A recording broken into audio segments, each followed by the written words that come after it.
Veeduría Nacional de la Participación y Acción Comunal. Me encuentro con... Boris Cabrera Silva. ¿Dónde encontramos el día de hoy? Nos encontramos frente a la Embajada de Rusia, de la Federación Rusa, conmemorando el aniversario 78 del triunfo de la Unión Soviética de entonces y del Ejército Rojo sobre el fascismo, sobre los nazis en Europa. De acuerdo, antes de hablar un poco de esta importante gesta libertaria para la humanidad, quiero que me cuente un poco sobre usted, de dónde viene, qué hace, a qué se dedica. Bueno, yo soy un activista más, milité en el Partido Comunista un buen tiempo, en la Unión Patriótica, y ahora estamos pues organizando una confluencia de fuerzas importante que llamamos el bloque histórico en contraposición al pacto histórico, que fue un pacto de alguna manera con las élites del Partido Conservador, el Partido Liberal, ¿no? El Partido de la U. Entonces nosotros dijimos si hay que hacer un pacto, pero no con las élites, sino con el pueblo nacional, del que hablaba Gaitán, con el pueblo. De acuerdo, usted me generó una reflexión una vez con el profesor Camilo González Pozo en el Centro de Memoria y Reconciliación. Yo le preguntaba, bueno, profe, ¿qué pasa si algún día nuestro gobernante es el Papa Juan Pablo II, o bueno, hoy el Papa Francisco? ¿Va a cambiar el país? Pregunto, si cambiamos, no sé, si colocamos al santo más santo del mundo en este momento, al Dalai Lama o qué sé yo, ¿el país cambia? O digamos las dinámicas internas van a continuar porque pues él tendrá que nombrar ministros, tendrá que elegirse senadores y por supuesto pues el ciudadano del común va a seguir siendo el mismo, o por el contrario, desde ese liderazgo se puede cambiar esa visión, esa concepción que tenemos de esa Colombia. Pues el cambio no lo hacen los líderes, ni los papas, ni los primeros ministros, ni presidentes. El cambio lo hace el pueblo. Y el pueblo ha aprendido y está aprendiendo que 200 años han sido suficientes para que esos señores que dicen saber gobernar, haber tenido el país distinto. Pero lo grave es que la gran masa de la población colombiana, de la empobrecida población colombiana, está llegando a la conclusión de que no es con ellos con quien se puede hacer los cambios. De hecho, se están oponiendo a todos los mínimos cambios, a las refacciones del régimen. Ni siquiera eso quieren. Entonces nos toca empoderar a la gran población con formación, con educación, organización, para que se den cuenta que la liberación de este país, como ya dije, no es de papas, ni de Petros, ni de nadie en particular, es de la gente. De acuerdo, pero ¿cómo generas procesos cuando son procesos tan a mediano y largo plazo? Digamos, no es que usted siembre un tamarindo hoy y al día siguiente tenga fruto. Un tamarindo se demora 10 años. Sí, mira, para ustedes los comunales, Sí, les señor. voy a decir algo que seguramente saben. Algunos. Las acciones comunales surgieron en Colombia hace cerca de 65, 70 años. 65 años, correcto. El modelo lo trajeron de las comunas de China. ¿De acuerdo? Lo trajeron Cabrera y otros, Sí. Falborda, otros Intelectuales. muchas visitantes Sí. intelectuales trajeron el modelo aquí. El modelo prendió en los sectores populares, prendió de manera asombrosa. El régimen, el Estado colombiano arropó las juntas comunales y las tiene en lo que las tiene. Las contó y las En contagió. lo personal pienso, De con el acuerdo. mayor respeto Sí. y con excepciones. No, igual ese medio de expresión puede decir lo que quiera con el respeto de así Dios. como la familia es la primera célula de la sociedad, Sí. las juntas de acción comunal son la primera articulación de la corrupción en Colombia.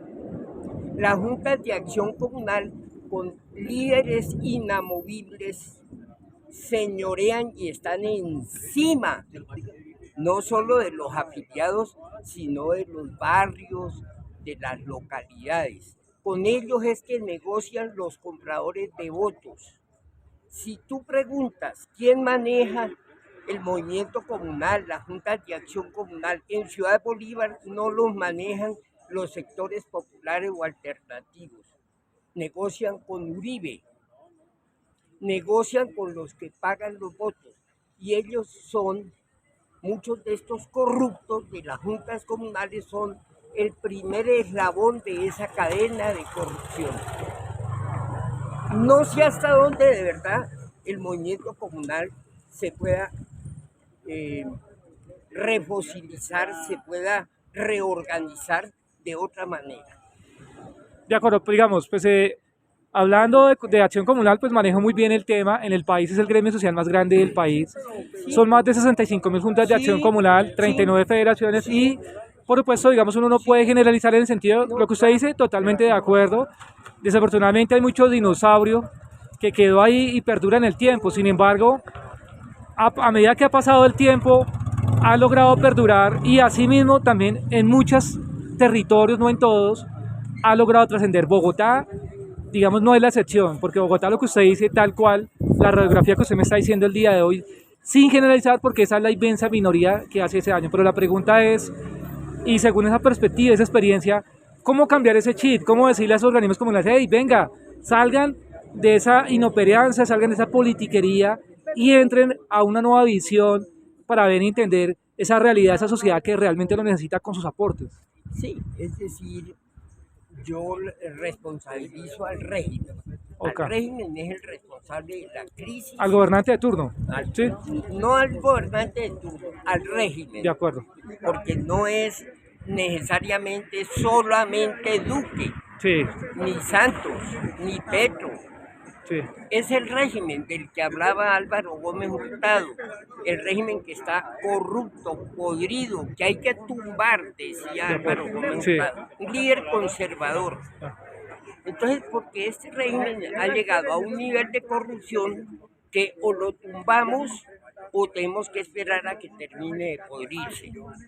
Lo que no es válido es que el gobierno, que vuelvo y digo, ha constreñido por medio de leyes, decretos, reglamentarios, el movimiento comunal le ha señalado dónde y cómo puede moverse, ¿no? Y por otra parte, el régimen ha corrompido el movimiento comunal. No es el movimiento comunal el que haya podido corromper al régimen. Vivimos en un régimen donde la Corte Suprema de Justicia llegó a decir: no fueron los narcos ni los paramilitares los que corrompieron, ¿no?, la política. Fue la política y el Congreso y el régimen el que negoció con los mafiosos. Entonces, la primera tarea, a mi juicio, del movimiento comunal, con el apoyo de las organizaciones democráticas, de las fuerzas vivas del territorio, es renovarse a sí mismo. O sea, como cambiar la piel con nuevas estructuras, con nueva gente. ¿Cómo hacer esa renovación? La piel, el esqueleto, la estructura, todo. Nuevas generaciones. Nuevas generaciones, pero sobre todo la política, porque los jóvenes le huyen a las acciones comunales por algo, porque ven que no los representa, no los apoya, no los promociona, no los deja llegar, no les prestan los salones, porque tienen montados unos pequeños podercillos locales. Salón de eventos. Sobre 40 personas, ¿no? Reinan allí. Y hay que decirles presidentes, calcule usted. Hay que decirle a un señor que es el representante de una comunidad empobrecida y vuelta a nada, y entonces el presidente, ¿no? Y mire que aquí hay un problema de alcantarillado, hay que hablar con el presidente. Se están refiriendo al imbécil que lleva allí 30, 40 años atornillados sin dejar arrimar a nadie. Y contratos sí hay, y negocios sí hay, y coimas sí hay. Entonces toca investigar bien el movimiento comunal. De acuerdo. Críticas muy fuertes, de todas formas agradecemos por ilustrarnos, por supuesto, desde su experiencia, por algo nos dice esos comentarios tan sabios, pero volviendo al día de hoy, a ese día de la victoria, saliéndonos un poco de este tema comunal, ¿Qué nos puede comentar la relevancia y la importancia que tiene para la humanidad 78 años después de haber salido de esa oscuridad y haber visto una luz en el camino? Mira, perder los referentes históricos o reescribir la historia como propone María Fernanda Cabal, es decir, hacer que lo que pasó y que no haya pasado, reescribir. Entonces, en relación a la lucha contra el fascismo, al costo de 27 millones de muertos rusos, ¿no? Hoy el fascismo está vivo en Europa, ¿no? Y Zelensky y Ucrania son una muestra de eso. Y las marchas con las SS y las camisas pardas, la simbología nazi, los cascos, eso está vivito y coleando particularmente en Europa. Por ahora, afortunadamente, solo en Europa. Entonces, ahí en ese caso, fíjate tú, no es suficiente conmemorar la lucha de hace 78 años y la victoria a tan duro costo, sino mantener la vigilancia permanente, la presencia permanente, para que el monstruo no se reproduzca como está ocurriendo en Europa, de lo cual es cabeza grande. De acuerdo. Dicen que quien no conoce su historia está condenado a repetirla. Sí. Es importante estas conmemoraciones, no solamente eso, los museos de historia, los museos del dolor y de todas esas atrocidades que se han cometido en la humanidad, por supuesto, en el ánimo de sensibilizar a ese ciudadano del común, esas nuevas generaciones, para que entiendan y comprendan lo delicado que puede ser un ciudadano con malas energías. Sí, mira, el tema, más allá de eso, por ejemplo, más allá de eso, considero yo, es que no se trata solo de reescribir la historia, hay un afán deliberado por hacer que lo que pasó se escriba de otra manera a como ocurrió. Eso está ocurriendo con los fenómenos de la Segunda Guerra Mundial. Los rusos pusieron 27 millones de muertos, pero las víctimas, las solas víctimas de la Segunda Guerra Mundial aparecen siendo solamente el pueblo judío, solo el pueblo judío, que dicen, puede ser ese número, puede ser menor, murieron 6 millones de personas. 8 millones están diciendo. Bueno, 8, 6, en fin. Entonces, el tema concreto es que hay que poner las cosas en la misma balanza. ¿Me hago entender? Sí. Los soviéticos y los rusos pusieron 27 millones de muertos. Estados Unidos, que llega a las guerras a última hora cuando ya está definido el destino, como en la Primera Guerra y la Segunda Guerra Mundial, pusieron 350,000 muertos, y la mayoría de ellos en el Pacífico, con los japoneses. Sin embargo, si se hacen encuestas en Europa, quien aparece mediante el trabajo político e ideológico como el salvador del mundo no los rusos ni los soviéticos, que ganaron las batallas de Stalingrado, de Leningrado, ¿no?, de Moscú, y que fueron los que llegaron a la guarida del lobo y lo aplastaron. Entonces no son ellos. Frente a la historia escrita que está en los libros actuales, no fueron ellos los verdaderos héroes y vencedores al costo que ya te dije, sino que son los rusos, porque son los que están escribiendo la historia, por mano propia o por personas como María Fernanda Cabal, que se ha dado en negar las bananeras, las luchas de los trabajadores, se ha dado en negar todo. De acuerdo. ¿Qué reflexión genera esa conmemoración hoy, 78 años después? Recordarle al mundo que el monstruo está vivo y que hay que mantenerse alerta todo el tiempo. Y que en el caso de Colombia, es el deber de las personas conscientes explicarle a los jóvenes que no se le puede pedir al régimen corrupto, podrido, que reina en nuestro país, que sea él mismo el que se reforme. De acuerdo. Para finalizar, como le decía ahorita en la conversación, somos el gremio social más grande del país, Acción Comunal. 8 millones de afiliados, 65.000 organismos de acción comunal, 39 federaciones departamentales, más de 1.450 juntas, más de 63.000 juntas de acción comunal.